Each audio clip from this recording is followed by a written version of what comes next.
Mesdames et messieurs, amis téléspectateurs de la radio-télévision Mourchid, la chaîne des valeurs, nous sommes heureux de vous retrouver ici au lycée Maurice Delafosse pour aborder la deuxième partie de ce qui est convenu d'appeler le domaine 2 de la philosophie. On a tenté tant bien que mal lors de la première séance d'aborder les concepts de nature et culture, individu et société. Nous avons un peu effleuré la conscience et inconscient. Nous nous retrouvons encore une fois pour avoir terminé cette deuxième partie, ce domaine 2, en essayant d'aborder avec vous d'abord la notion de liberté et la notion d'État et pouvoir politique.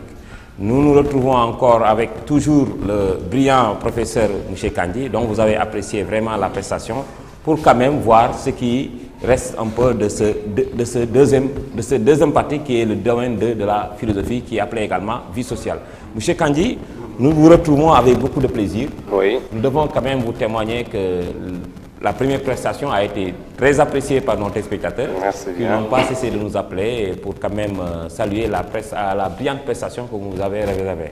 Nous allons aborder la deuxième partie, qui est encore, il faut quand même, comme vous l'aviez suggéré, comprendre que le domaine 2 est très complexe, et très vaste.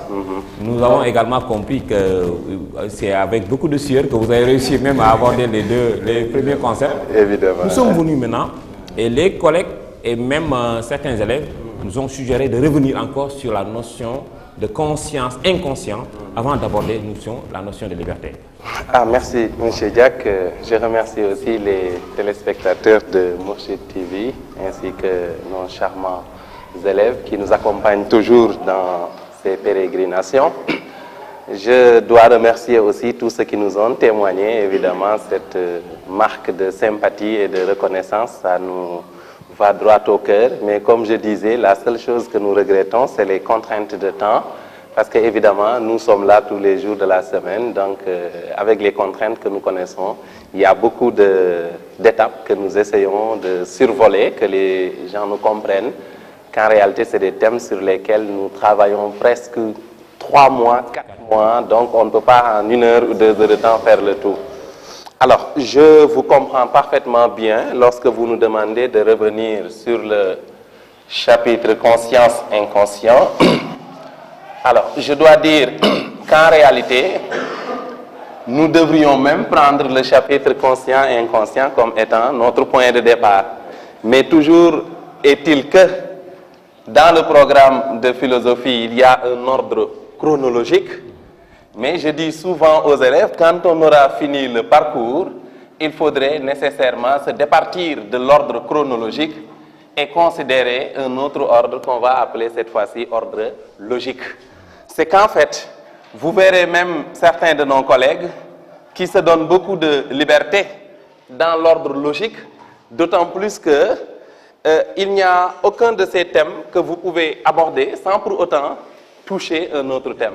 Donc les thèmes s'imbriquent, les thèmes s'enchevêtrent, de sorte qu'il est extrêmement difficile de parler de conscience-inconscience, en parler d'État et pouvoir politique.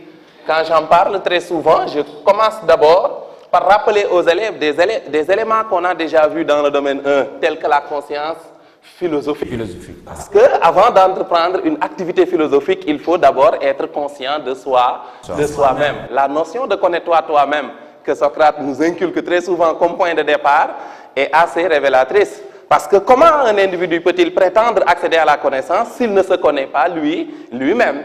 La reconnaissance de son ignorance également en est une parfaite illustration. Lorsqu'il dit tout ce que je sais, c'est que je ne sais rien. Il est conscient de son ignorance. Ensuite, quand vous parlez de conscience inconscient, vous ne pouvez pas ne pas parler évidemment de la conscience sociale. Parce qu'il faudrait que nous prenions conscience que nous sommes des produits de la société et que la société obéit à des règles et des normes. Et qu'un individu conscient, c'est celui qui intègre cette dimension sociétale et qui ne peut rien faire sans tenir compte des autres parce que nous ne sommes pas seuls dans la société ou sur Terre. Vous ne pouvez pas non plus ne pas toucher la notion de conscience politique. Parce que lorsque vous vivez dans un État, vous devez prendre conscience qu'en réalité, un État aussi fonctionne sur la base de règles qu'on va appeler cette fois-ci des lois. Ailleurs, on avait des normes dans individus et société. Ici, on a les lois. Et ainsi donc, vous ne pouvez aborder aucun thème. Quand on parlera de la liberté, ce thème carrefour, vous verrez, il faudra nécessairement dire et parler de l'homme comme une conscience libre, parce que n'est libre que celui qui est conscient. Mais la conscience également est communément définie comme étant l'intuition qu'a l'esprit de ses états et de ses actes. De ses actes. Vu sous ce sens, je pense qu'il y a une différence par rapport aux différentes vous avez ici l'étymologie latine cum, qui veut dire avec, ensemble, si vous voulez. Vous avez ici la scientia. Scientia. Ainsi, vous avez cum scientia, qui signifie ce que tu fais avec. Science, si tu veux, ce que tu fais en toute connaissance. Parce que science ici signifie également connaissance. Donc c'est ce que tu fais, ce que l'homme fait en toute connaissance de cause. Lorsqu'il agit, non seulement il agit, mais il sait qu'il agit. Lorsqu'il existe, non seulement il existe, mais il sait qu'il existe. Et ainsi, la conscience même nous permet, encore une fois, de nous départir des animaux qui, eux, malheureusement, n'ont pas cette conscience. Donc quand je marche, et que je suis conscient que je suis en train de marcher, oui, là je suis quand même dans l'état de conscience. Très bien. Mais quand cet état m'échappe, parce que je peux marcher sans pourtant savoir que je suis en train de marcher. Très bien, là vous êtes là. Dans in, là c'est pas le in anglais, mais c'est le in latin toujours qui renvoie au fameux a privatif. C'est encore absence de, manque de. Et cette fois-ci vous appliquez conscience, vous avez toujours cum, scientia, et ça donne encore le sens de conscience. Donc, inconscient, c'est tout ce que tu fais et qui échappe à ta conscience. Maintenant, il faut dire que ce qui détermine l'homme essentiellement, c'est la conscience. Les philosophes sont nombreux. On les appelle en général des philosophes du sujet. De Socrate, de Hegel, de Descartes. Ils définissent l'homme en rapport avec le fameux jeu pensant. Qui fait que dans la suite de Hegel, les êtres de la nature existent d'une seule et même manière. Mais les hommes que nous sommes, nous existons d'une double manière, à la différence des êtres. Non seulement nous existons, mais nous savons également que nous existons. Cette table ou cette chaise existe en même temps que moi, mais la différence entre la table et moi, c'est que moi, j'existe et la table ne sait pas qu'elle existe. La chaise ne sait pas qu'elle existe. L'animal ne sait pas qu'il existe. Or, les hommes, eux, ils savent qu'il existe. Maintenant, il ne faut pas vite faire de dire si l'homme est le seul être susceptible d'être conscient, que les autres êtres sont dans l'inconscience. Non. Il faut d'abord être conscient pour être guetté par l'inconscient. Vous ne pouvez pas dire d'un animal que ce qu'il fait, parce qu'il n'a pas de conscience, qu'il le fait inconsciemment. Ça ne marche pas. Il faut un homme conscient pour lui appliquer la doublure de l'inconscient. On en avait un peu parlé quand on faisait allusion à cette dialectique de la lumière et de l'obscurité, qui fait que c'est le même homme, mais qui tantôt est sous le joug, le contrôle de la conscience, tantôt également, c'est la nuit noire, il est un peu perturbé, ombragé par l'inconscient qui lui empêche véritablement de prendre conscience de certaines choses. Mais professeur, il faut qu'on lève également une équivoque. Oui. Souvent les élèves ont tendance à dire conscience, inconscience. Oui. Et nous avons vu qu'en fait, c'est pas conscience, inconscience, oui, mais c'est conscience, inconscient. Inconscient. Pourquoi inconscient ici? Parce que vous avez l'idée d'état. Vous avez l'idée de situation. C'est vrai que c'est un abus de langage. Très souvent, ils disent conscience et inconscience. Comme si celui qui est inconscient peut savoir lui-même qu'il est inconscient. Non. La science ne vient dans l'acte que je fais, étant dans cette situation, qu'après que la conscience aura repris le contrôle de l'être. Et c'est à partir de ce moment-là que je commence à être rattrapé par le regret, par le remords, et que je me rends compte que j'ai agi en dehors de tout contrôle de ma conscience. Voilà pourquoi j'ai tendance à faire mon mea culpa, mon introspection. Je m'excuse, je suis désolé, je ne m'en suis pas rendu compte, c'est un acte involontaire. Mais pendant que je le fais, je ne pouvais pas me rendre compte que j'agissais en toute inconscience et que je savais que c'était en toute inconscience. Je donne toujours la métaphore de ce coup de gifle après pour me dédire, pour dire « Ah non, je ne l'ai pas fait exprès ». Mais dans ce cas d'espèce, on peut spécifier si on l'a fait exprès ou bien si ça nous a échappé. Parce que si je devais sortir un peu de la classe et que mon bras inconsciemment heurte la tête de l'autre, là on peut le dire, il l'a fait inconsciemment. Mais on voit, il y a des hommes qui jouent quand même à être sous le joug de l'inconscient, alors qu'en réalité, ils le font à dessein. Donc ce n'est pas inconscience, mais c'est inconscient qui est un état dans lequel le sujet agit, mais un état qui n'est pas soumis sous le contrôle de la conscience. L'inconscient également, on dit que c'est des actes manqués. Oui. Est-ce que vous convenez? En fait, Pas forcément. Il ne faut pas réduire toute la problématique de l'inconscient comme des actes manqués. C'est vrai que l'inconscient en philosophie a aussi son histoire. J'ai envie de dire, c'est une réalité qui relève, il faut le dire, d'une découverte.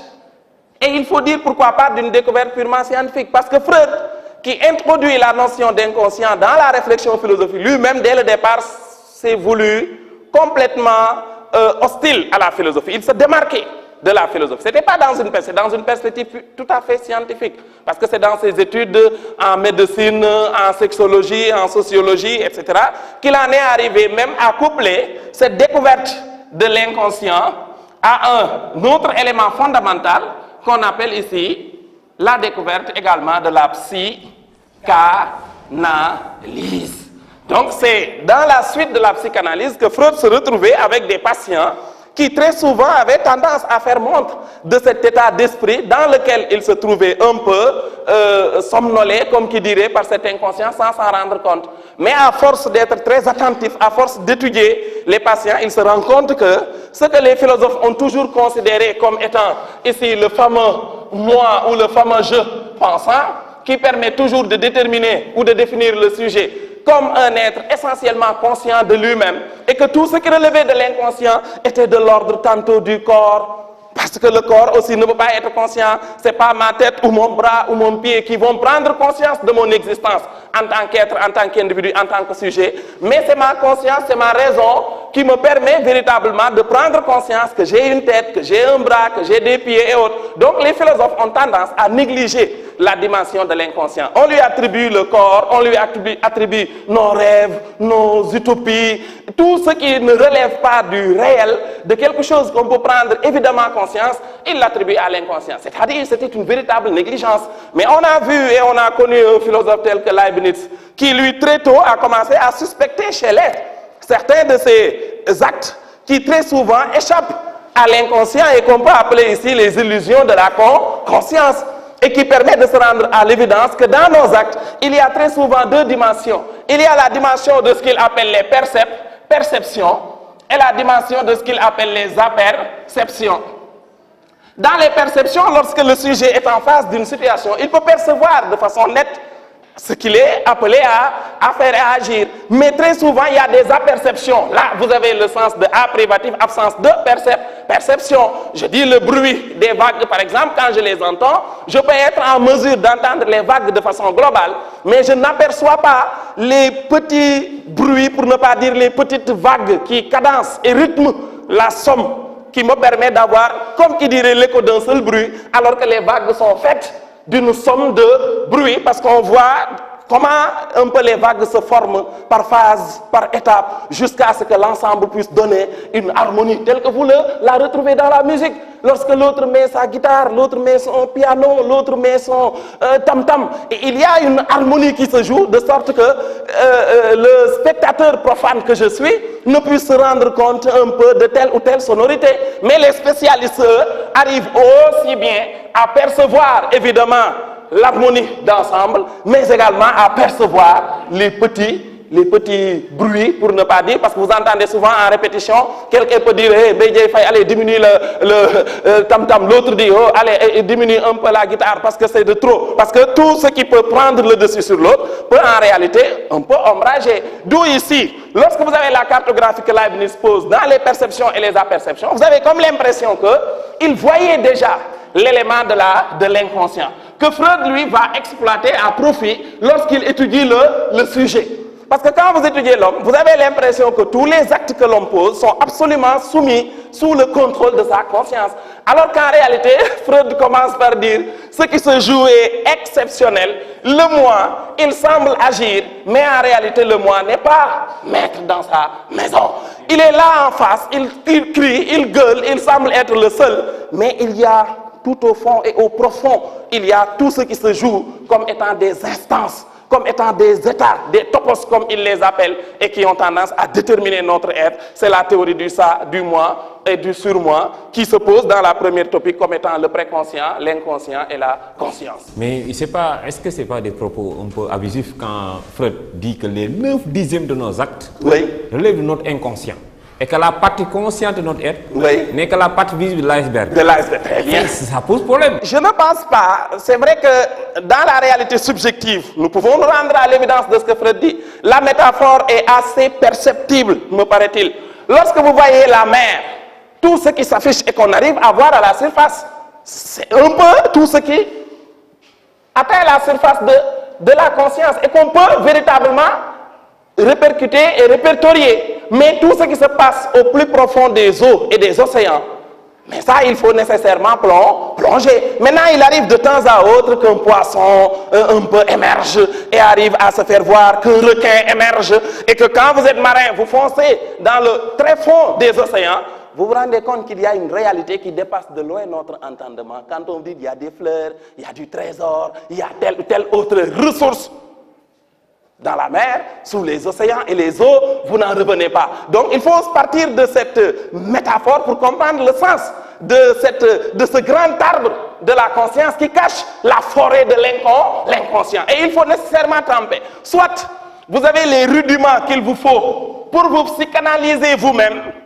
ou bien à défaut, vous pouvez évidemment avoir un spécialiste qui vous écoute, qui vous interroge et qui rien qu'en vous entendant parler, il peut même lire à travers vous et à travers vos mots, savoir même des choses que vous ne voulez pas révéler. Parce qu'on dit en Wolof quoi faire. Et dès que tu ouvres la bouche pour parler, quelqu'un qui est assez bien avisé en psychanalyse, il peut même accéder à ton inconscient. Voyez-vous comment? Lorsqu'il dit que notre inconscient ne dort que d'un œil. Que d'un œil. Ça également, ça pose problème, professeur. Évidemment, notre inconscient ne dort que d'un œil. Je me demande même si notre inconscient dort.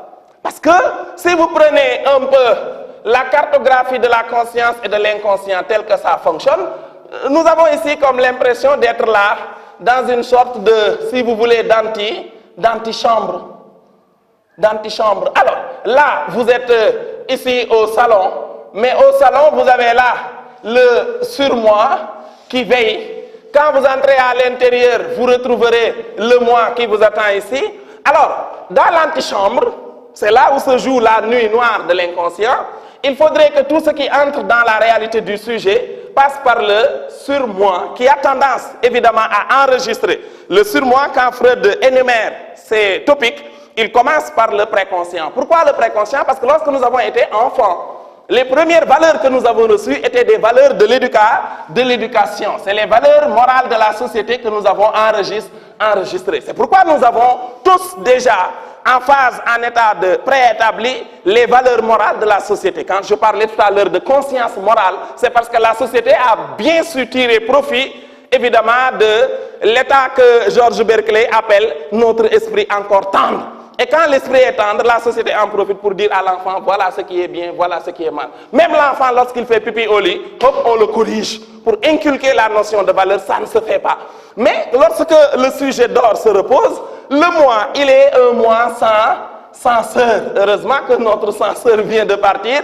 Il veille au respect scrupuleux de tout ce qui entre déjà dans la maison. C'est-à-dire tout ce qui est à faire, il faut que ça soit conforme aux exigences du surmoi qui veille sur les valeurs. Le surmoi est exigeant. Maintenant, le moi, il passe toute la journée à veiller. Depuis que je me suis réveillé, jusque-là que je travaille, mon moi est toujours en train de veiller et de contrôler mes moindres faits et gestes. C'est vrai que de temps à autre, il est un peu dispersé, un peu distrait. Mais tout de même, il veille parce que le ça, si vous voulez, ou l'inconscient, est encore là parfois à perturber le fonctionnement. Mais la nuit, le moi étant tellement fatigué à censurer, à veiller, à contrôler, pour que rien ne s'échappe de moi qui ne soit sous son contrôle, et la nuit, le moi va dormir.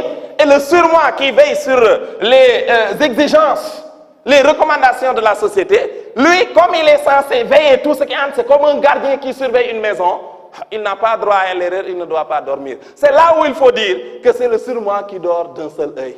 Et je dis, la métaphore est assez saisissante avec le gardien qui veille à la sécurité des biens et des personnes. La nuit, un gardien et un gardien modèle ne doit pas dormir. Mais nous tous, nous savons dans la réalité, il y a des gardiens parfois, ils peuvent être amenés à somnoler.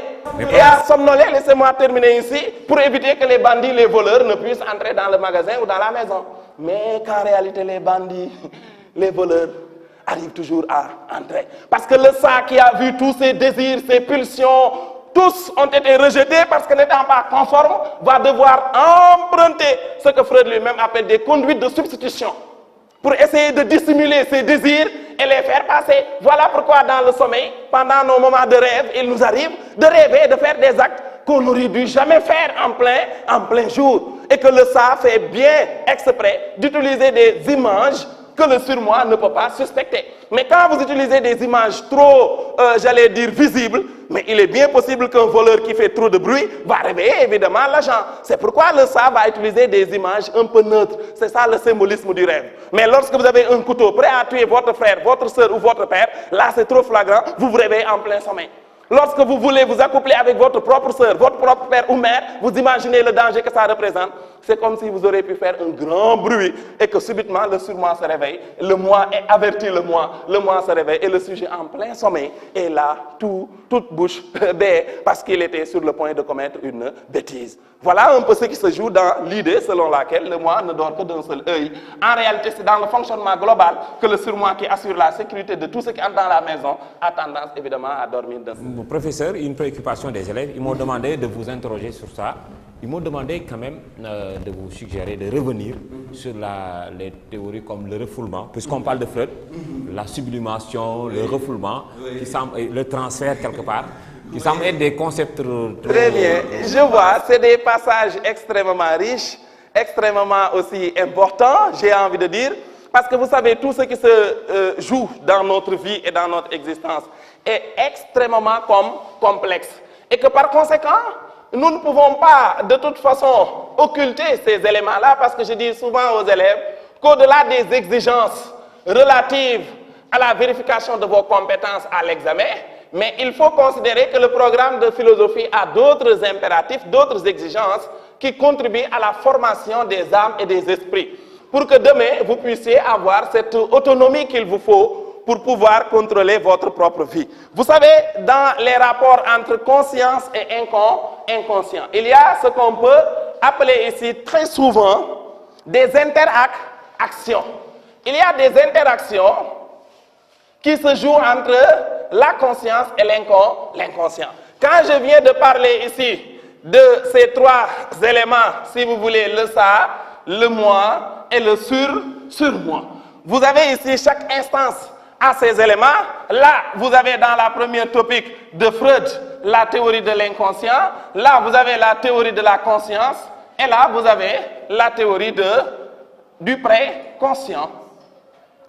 Il y en a qui l'appellent le subconscient, préconscient. Alors, si vous restez à ce stade-là, qu'est-ce qui se passe? Tout se joue dans le grand jeu des interactions que les philosophes du sujet appellent le jeu pensant. Jeu pensant que Freud va récuser comme si le sujet est un seul être. Lorsque je parle, on a l'impression que M. Kandji est un être univoque, mais au-delà de la dualité entre corps et âme, je viens de dire, la plupart des philosophes du sujet tels que Descartes considéraient que c'est le corps qui a la dimension inconsciente, l'âme a la dimension consciente. Alors que chez Freud, les choses ne se jouent pas comme ça. M. Kandji parle, mais au plus profond de lui-même, se jouent ici des relations en lui. En Wolof, très souvent, on utilise abusivement l'expression « xel ñaar ». Oui, c'est pas tellement mal. C'est lorsque je suis un peu éparpillé, partagé par un dilemme où un esprit me dit fais ceci, l'autre me dit non, ça c'est pas bon, si papa est au courant, si maman, si autre. L'autre dit ah non, profite-en, papa ne sera au courant de rien. Mais même si vous vous mettez dans cette posture, xel ñaar, mais en dernière instance, il faut prendre une décision.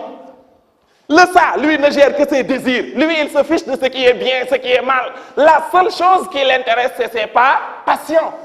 Et quand vous vous laissez emporter, il va vous donner de bonnes idées. Mais tu le dissimules. Papa ne sera pas au courant. Mais ça ne va pas faire du bruit. Allez, profite de l'occasion. Mais le surmoi est toujours en train de te dire, même si papa ne sera pas au courant, mais pense à toi-même. Parce que tu es un adulte, tu es responsable, tu dois avoir honte de vous-même. Vous entendez la valeur de la morale qui parle en moi?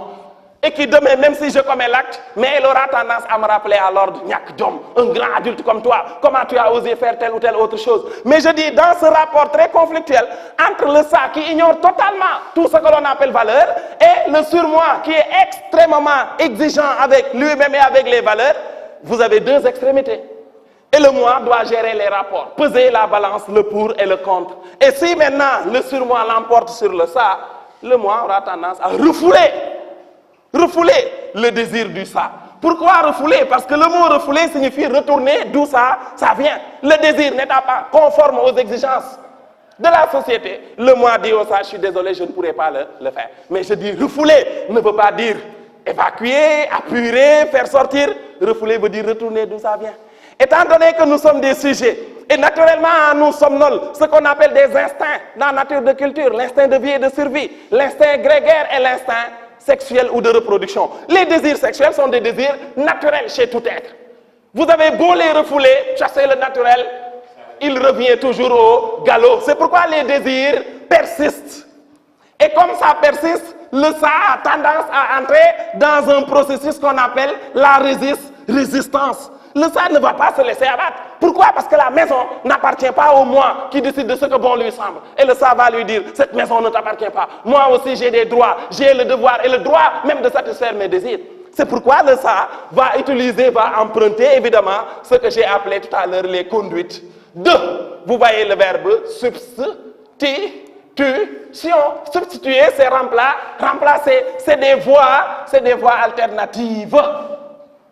Qui fait que le ça, étant donné que le surmoi et le moi, comme qui dirait on fait complot, pour lui empêcher de réaliser ses desseins, il va utiliser des conduites. Maintenant, parmi les conduites, on en a une pluralité. Mais on peut retenir au moins 3 ou 4 dans ces conduites. Il y a ce qu'on appelle le rêve. C'est un exemple de conduite. Il y a ce qu'on appelle les actes manqués. C'est un exemple de conduite. Il y a également ce qu'on appelle un peu le transfert. Le transfert, c'est un exemple également de conduite. Au moins, à travers le rêve, le ça va en profiter. Pendant que le moi est en train de dormir et que le surmoi dort d'un seul œil, le ça va en profiter pour emprunter d'autres voies. Faire les rapports sexuels avec sa propre sœur est interdit, c'est de l'inceste, mais le ça peut emprunter cette image la nuit en substituant la tête de la sœur à une autre sœur qui m'est différente et en profiter pour véritablement satisfaire son désir. Voilà pourquoi il arrive très souvent, et chez les garçons, je les taquine souvent, de faire la nuit des rêves, qu'on appelle des rêves mouillés. Vous rêvez, vous vous réveillez le matin, vous voyez que votre pantalon est complètement mouillé. Mais mouillé, cette fois-ci, le désir est réellement satisfait. Maintenant, le transfert, c'est d'autres conduites, quelque part, du point de vue moral, qui peuvent poser des problèmes. C'est quoi le transfert? Vous pouvez transférer la satisfaction d'un désir à travers des objets. Des objets sexuels, tels que le vibromasseur, si vous voulez, il y en a qui l'utilisent, vibromasseur, ou bien vous pouvez utiliser et recourir à ce qu'on appelle la masturbation. Il y en a qui se masturbent parce que le désir étant têtu et que le moi ne veut pas que ça soit satisfait, le sujet la nuit, quand il est seul avec lui-même dans son lit, mais il a tendance à se masser soi-même jusqu'à être complètement chez Ardo. Et ça arrive très souvent. Ensuite, vous avez le vibromasseur. Il y en a qui l'utilisent. C'est des appareils qu'on utilise qui ont tendance à vous faire de petites décharges pulsionnelles, pour ne pas dire des décharges électriques, et qui peuvent vous aider véritablement à vous décharger de certaines pulsions. Vous avez ici les actes manqués. Dans le lot des actes manqués, c'est vrai, vous avez tout ce qui se joue dans ce qu'on peut appeler les lapsus. Lapsus. Lorsque je viens à l'école très fatigué, ou que je viens à l'école avec énormément de problèmes que j'ai laissés à la maison, ou que je viens à l'école alors que je viens juste d'avoir un problème avec mes administrateurs ou autres, mais il est possible que je travaille dans des conditions à la limite un peu draconiennes, parce qu'il y a la pression derrière moi. Et cette pression, très souvent, me pousse à verser dans ce qu'on appelle des lapsus linguae, des lapsus calamis, parce que parfois vous parlez, au lieu de dire le verbe, vous dites la verbe. Parfois, au lieu de dire l'élève, vous dites maman. Au lieu de dire cher, vous dites chérie. Mais qu'est-ce qui se passe? On dirait qu'il a la nostalgie de sa chérie. Parce que les petits mots qui échappent de notre vocabulaire sont loin d'être gratuits. Souvent, on le fait parce que c'est notre inconscient qui nous trahit, puisque le moi refuse de satisfaire ses pulsions. L'inconscient a tendance à lui dire, tu ne veux pas satisfaire mes pulsions. je ne te laisserai pas travailler correctement. Je vais te perturber jusqu'à ce que tu te rendes compte que je fais partie de la maison. Et voilà pourquoi quand je rentre chez moi, je fais ma propre psychanalyse, je me rends compte qu'il y a quelque chose qui ne va pas. Soit j'aurai intérêt à revenir vers le sang, satisfaire ses désirs, et à chaque fois que je le fais, je reviens le lendemain en pleine forme. Et on voit très souvent dans ce que Nietzsche appelle la notion d'énergie négative et d'énergie positive. Quand tu es sous le joug de ces désirs, vous êtes comme qui dirait abattu par une énergie négative. Lorsque vous vous réveillez le matin, vous êtes tellement fatigué, paresseux, moindre geste, tu commences à s'essouffler. Mais quand l'énergie a été bien satisfaite, Nietzsche dit, vous venez de vous débarrasser de cette énergie négative et vous retrouvez l'énergie positive. L'énergie positive, quand tu l'as, dès que tu rentres en bonjour, bonjour, bonne nouvelle, bonne nouvelle. Aujourd'hui, on va faire un excellent cours de philosophie. Alors qu'en réalité, peut-être qu'il a bien réglé ses petits problèmes derrière et ça lui permet de revenir dans la sublimation dans tout ça. La sublimation, très bien. J'allais l'évoquer ici. Vous avez la sublimation. Là maintenant, quand vous prenez le transfert, peut-être que le recours au vibromasseur, ou bien le recours à ce qu'on appelle les phallus artificiels. Vibromasseur, parfois les hommes peuvent l'utiliser, mais les phallus, en général, c'est très souvent les filles. Et dans le milieu de la prostitution, il y a beaucoup de putes qui l'utilisent parce que c'est souvent des appareils on les appelle sur le marché les sex toys, que les filles utilisent pour se satisfaire elles-mêmes. Mais la masturbation, c'est par rapport au corps lui-même, il n'y a pas de recours à un appareil. Mais la sublimation, cette fois-ci, là où moralement vous pouvez être un peu affecté, mais là au moins la société apporte sa partition. Parce qu'elle aussi, elle est consciente et elle sait que ces êtres-là ne sont pas des robots. Les instincts sexuels sont des instincts naturels.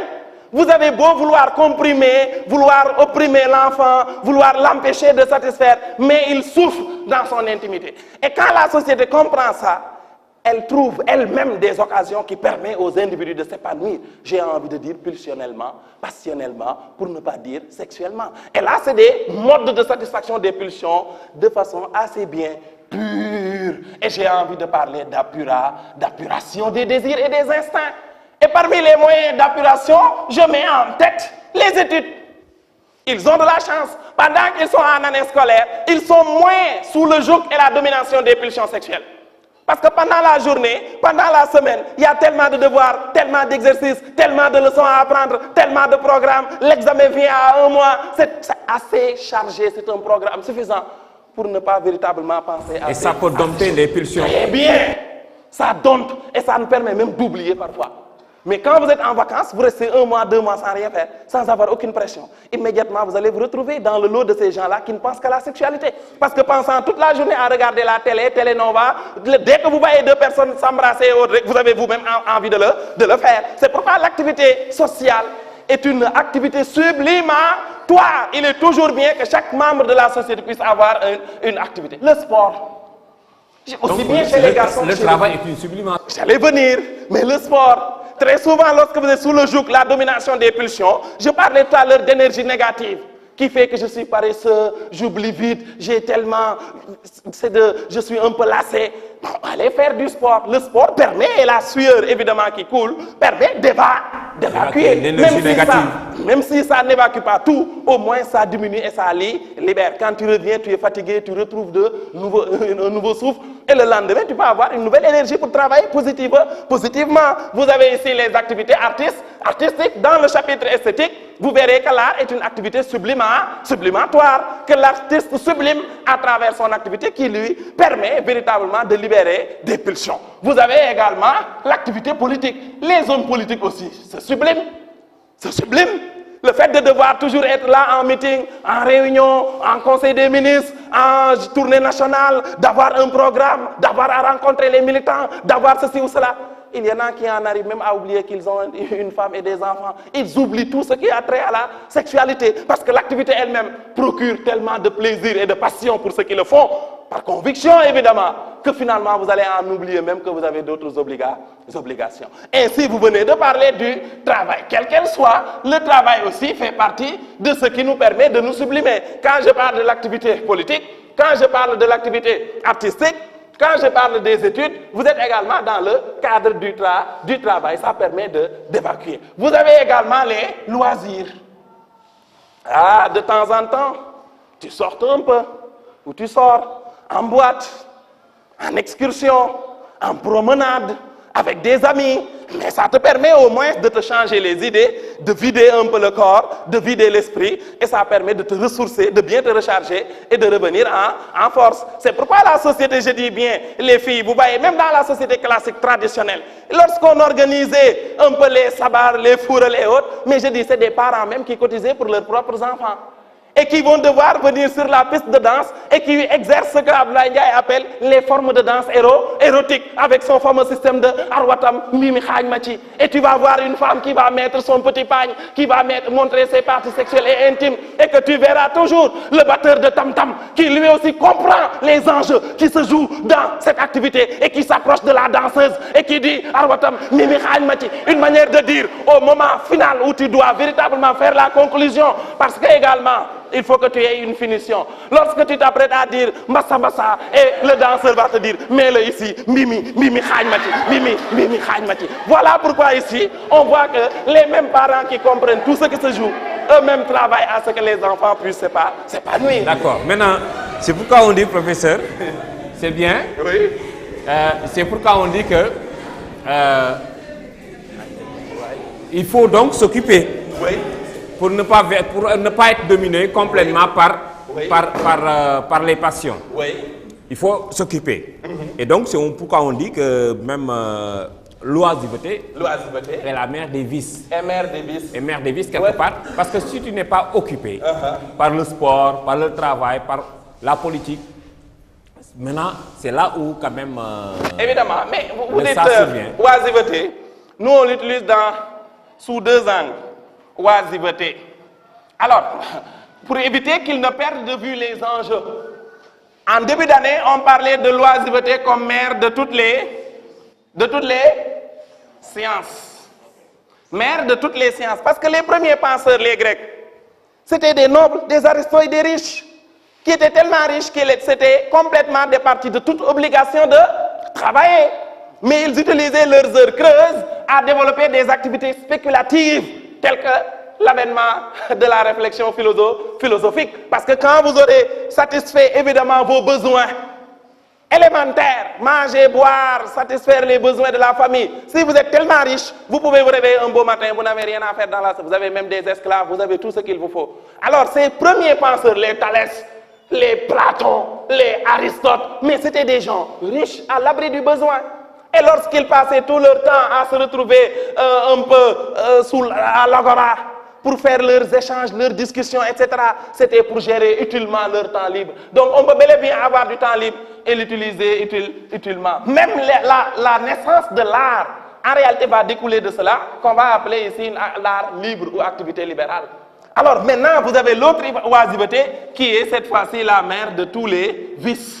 Et quand vous en parlez, là, vous revenez chez Voltaire, quand il dit le travail nous libère de trois mots, le vice, l'ennui et le besoin. Parce que quand vous ne travaillez pas, mais en général, vous êtes là à ne penser qu'à du jeu, à ne penser qu'au sexe, à ne penser qu'à...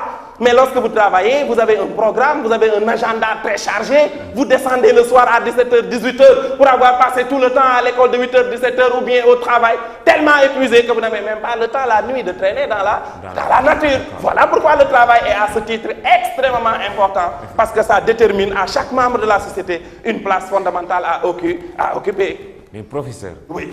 Finalement, à vous entendre parler, l'homme n'est pas libre. C'est un peu une façon d'aborder la deuxième partie. Parce que s'il y a le ça et le sur-moi qui veille sur moi, finalement, mais moi, je ne suis pas libre. Je suis un peu, comme on dit, dans le sens déterministe des choses. On vit sur un cercle vicieux. L'homme n'est pas libre, vous posez le débat avec beaucoup de provocation, je l'avoue. C'est vrai que lorsqu'on introduit évidemment le concept de liberté, il y a de fortes chances que si on l'attaque et que l'on veuille véritablement et immédiatement évacuer le sens du mot liberté, immédiatement la réponse qui vient, c'est de dire que nous ne sommes pas libres. Très souvent, je dis aux élèves, à supposer, je le dis pour reprendre l'opinion populaire, à supposer que la liberté soit le fait de faire tout ce que l'on veut, comme on veut, où on veut, quand on veut. N'est-ce pas ce qu'on dit de la liberté? Comme absence de contrainte. Comme absence de contrainte. Alors, sous ce rapport, qui est libre ici de faire ce qu'il veut, quand il veut, où il le veut, comme il le veut et avec qui il le veut? Alors, donc finalement, qui est libre? Vous allez me dire personne. Mais est-ce pour autant vous n'êtes pas libre? Si. Alors, il ne faut jamais en être amené à dire nous ne sommes pas libres. Parce que le jour où vous le direz, vous aurez troqué une valeur essentielle de votre être que Rousseau appelle la dignité. La dignité. La liberté est là, dans notre essence, dans notre nature. L'homme est né libre, même si partout il est dans les fers. Nous ne pouvons pas, sous aucun prétexte, dire que nous ne sommes pas libres. Pourquoi? Parce que ôter la liberté de notre volonté, c'est ôter toute moralité à notre action. En arriver à dire que je ne suis pas libre, c'est comme si vous en arrivez à dire, lorsque je suis appelé à agir, j'agis comme je veux, je ne suis soumis à aucune forme de morale. En réalité, la liberté est dans notre essence, dans notre nature. C'est une valeur essentielle. Voilà pourquoi la fois dernière, je vous rappelais les mots de Paul Valéry quand il disait, c'est un de ces détestables mots qui ont fait tous les métiers, parce que ça revient dans toutes les activités de réflexion. Mais avant cela, il disait, mais de ces détestables mots qui ont plus de valeur que de sens du point de vue de la définition. Mais valeur parce que c'est dans notre essence et dans notre nature. De ces mots qui chantent plus qu'ils ne parlent, parce que nous tous, nous passons tout notre temps, même dans l'État, à chanter liberté, liberté, liberté. Je me rappelle tout dernièrement en Burundi, lorsque le président qui venait juste d'échapper à un coup d'État vient dire à son peuple pour le rassurer que nous sommes dans la démocratie. Nous sommes en démocratie. Souriez, vous êtes en démocratie. Souriez. Qu'est-ce que cela veut dire souriez? On nous fait chanter que nous sommes en démocratie. Mais dans la réalité, j'ai envie de dire, nous sommes très souvent dans la dictature. Ou bien pour parler comme notre guide, notre marabout, Serigne Moustapha qui disait, non, nous sommes plutôt en démocrature. Nous agissons, nous chantons, nous parlons en démocrate, mais dans les actes, c'est toujours la dictature. C'est des régimes un peu maillés, un maillage de démocratie et de dictature. La liberté est un de ces détestables mots, mais qui demande plus qu'il ne donne. Parce que nous passons tout notre temps à demander davantage de liberté. Vous connaissez Nelson Mandela dans ce long chemin pour la liberté. Il rappelait tous les chemins qu'il a eu à parcourir lorsqu'il était enfant, lorsqu'il est devenu adulte, lorsqu'il a ses diplômes, lorsqu'il a commencé à travailler, mais jusqu'au jour où il était devenu adulte responsable, se croyant tout à fait libre. Mais les voilà les chaînes qui l'empêchent d'exprimer sa liberté jusqu'à être obligé de passer 27 précieuses années de sa vie en prison. Mais il disait qu'en réalité, la liberté est une quête.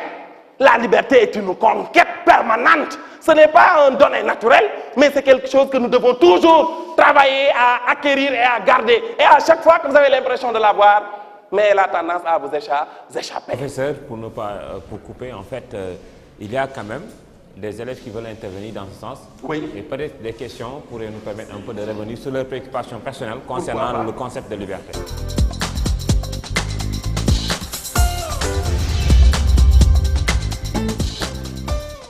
Bonjour, je m'appelle Anne Meningue. Je suis au lycée mixte Maurice Delafosse en classe de terminale. J'aurais vraiment souhaité, en parlant de dictature et démocratie, avec ce qu'on vit actuellement, qu'on traite un sujet avec M. Kandji. Le sujet est: la violence exercée au nez de l'État est-elle fondamentalement différente de toutes les autres formes de violence? Merci. Oui, voilà. C'est bon? Elle introduit déjà la notion de... Oui, il est dans l'État et son rapport à la liberté. Bon. Je m'appelle Arman, alias Volcom X. Mais pour revenir sur la conscience et l'inconscient, je vous pose la question, M. Kandji. Est-ce que la découverte de l'inconscient par Freud ne favorise pas la fuite de responsabilité de l'homme? Parce que l'homme peut, par exemple, violer une femme et dire qu'il était inconscient. Merci. Bonjour, moi c'est Arisato, je suis au lycée Mix Maurice Delafosse, en classe de terminale L2. Je voulais savoir si la découverte de l'inconscient ne constitue pas une fatalité pour l'homme. Ok. Bonjour, je m'appelle Mathisela, je suis dans ce lycée Mix Maurice Delafosse. Par des fois, l'homme peut violer ou il peut faire des actes il peut tuer ou des choses comme ça. Là, est-ce qu'on peut dire vraiment qu'il est déterminé par son inconscient? Merci. Est-ce que l'État peut nous priver de notre liberté? Bonjour, je m'appelle Ben Ndiaye, je suis au lycée Mix Maurice de la Fosse en classe de terminale L2E. Bon, je voulais savoir si l'existence de l'inconscient n'exclut-elle pas la possibilité de liberté? Bonjour, je m'appelle Mohamed Diop, je suis élève en classe terminale de cet établissement qui est le Mix Maurice de la Fosse. Ma question était, est-ce que le fou peut agir consciemment? Parce qu'on dit, les fous ne sont pas fous tous les 24 heures. Quoi. Merci. Bonjour, je m'appelle Alim Badardien, je suis en classe de terminale L2. Je voulais savoir, suffit-il être indépendant pour être libre? Bonjour, je m'appelle Ibrahim Otop, je suis élève à la CPD. Peut-on parler de réconciliation de l'autorité étatique avec les libertés individuelles?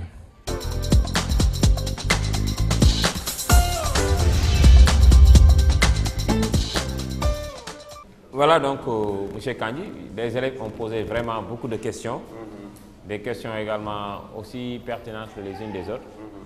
Et ça nous permet un peu de voir le link, comme vous l'aviez annoncé, qui existe entre les différents concepts. Il y a des questions relatives à la notion de liberté, d'autres État et pouvoir politique, d'autres même revenir sur conscient, inconscient.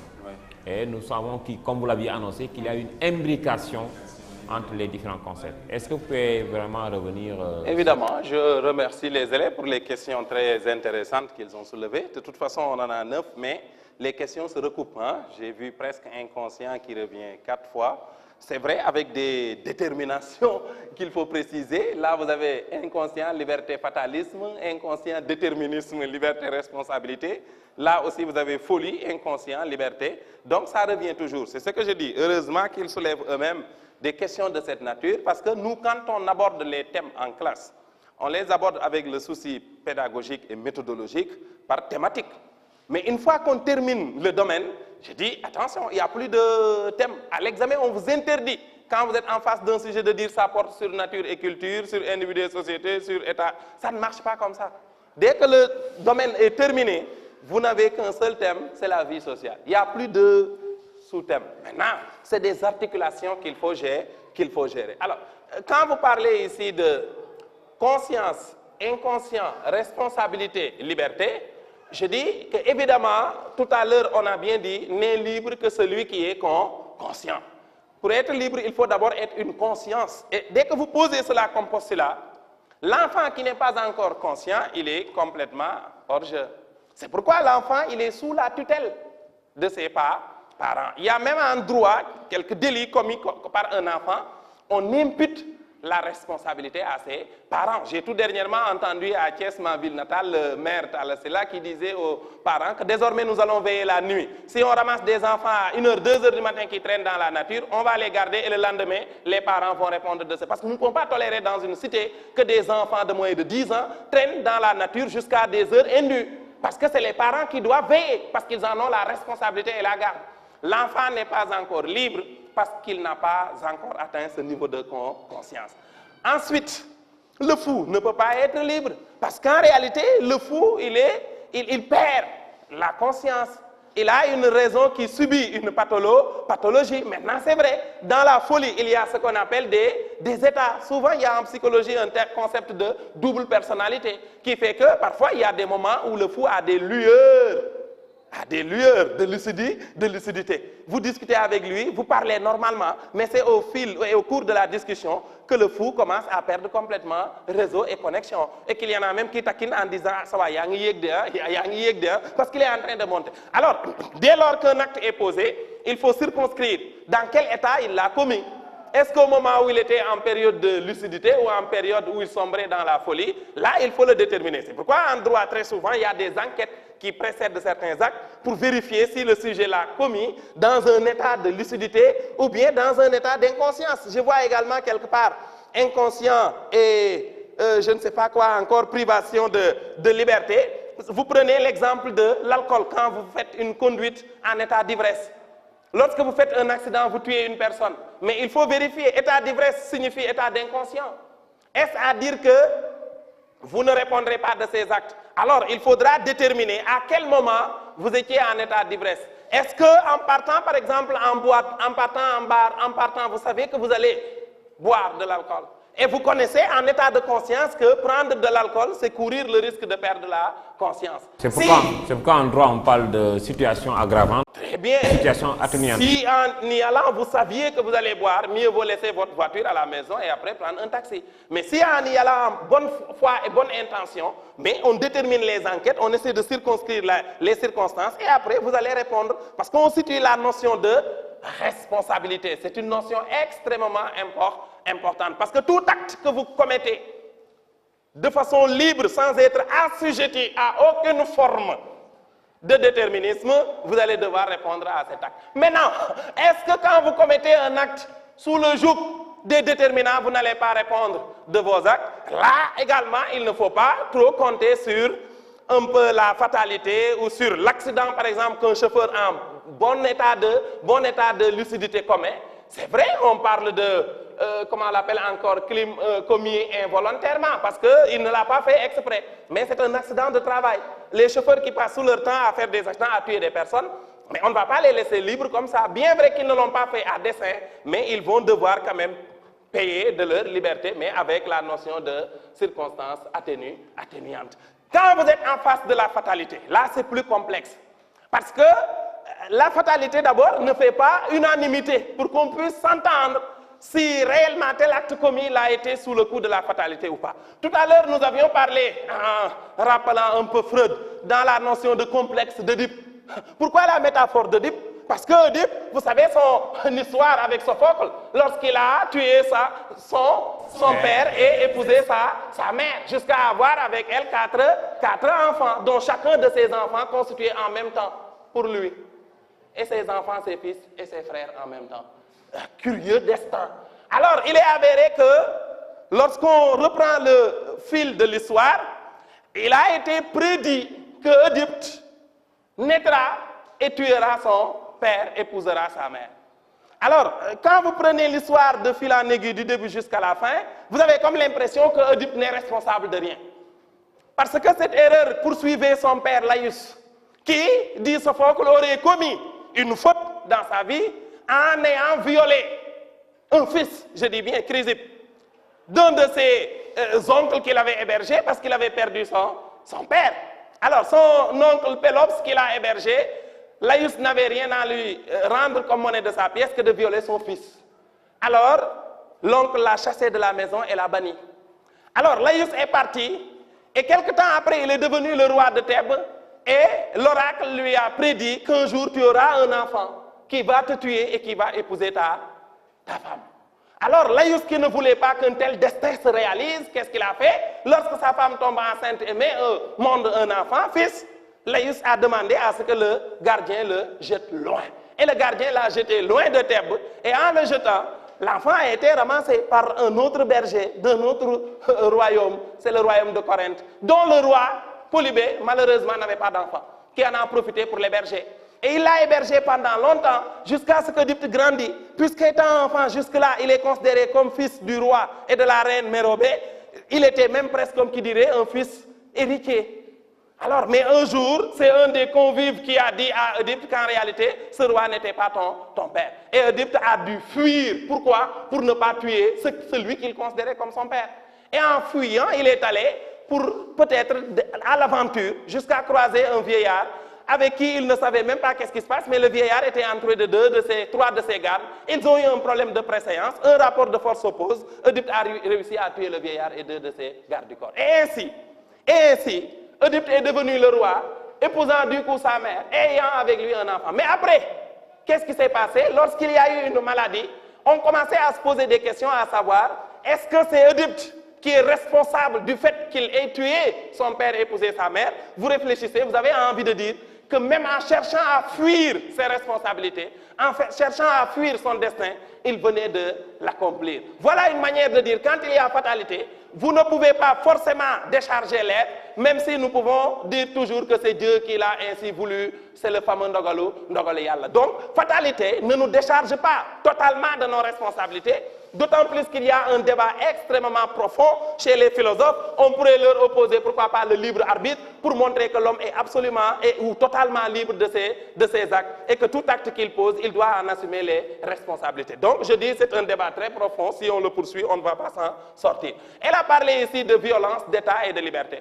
En réalité, ce qui se joue dans l'État, c'est quoi? C'est la légitimité que l'État a d'exercer ce qu'on appelle le monopole de la violence physique légitime. Max Weber nous le rappelle, que les forces que dispose l'État sont des forces ou une violence institutionnelle. L'État est la seule institution censée recourir à la violence physique légitime sans en retour avoir à rendre compte. Mais cette violence de l'État est toujours confrontée à une autre forme de violence qui se trouve en face. On l'appelle très souvent la violence révolutionnaire, qui peut se confondre dans la guérilla, qui peut se confondre dans les milices, qui peut se confondre dans les mercenaires, qui peut se confondre dans toute autre forme de recours à la violence, mais qui ne serait pas du tout légitime, parce qu'on ne saurait, dans un État libéralisé, le recours à la violence, ça peut même se retourner contre... Voilà, est-ce que, professeur, nous ne pouvons pas encore revenir pour une troisième étape, parce que je pense qu'il y a beaucoup à dire concernant... Si vous le voulez alors bien. que le temps qui nous était imparti est presque terminé, est-ce qu'on ne pourrait pas quand même programmer une autre fois où on va peut-être aborder l'esthétique tout en essayant donc d'évacuer ces questions-là? Bon, en tout cas, je ne sais pas, on est malheureusement tenaillé par le temps, hein. Et que voilà, nous allons devoir peut-être sursoir cette séance et programmer une troisième étape. Je pense qu'il y a beaucoup à dire et c'est intéressant. Oui. Et ça nous permettra de revenir en détail quand Évidemment, même. nous comprenons les contraintes Oui. du temps, de toute façon. Mais comme je dis, c'est vrai, on n'aura jamais réussi en un si peu de temps. L'essentiel, c'est que les élèves comprennent l'esprit un peu de cette initiative, qu'en réalité, il n'y a rien de nouveau sous le soleil, comme on le dit très souvent.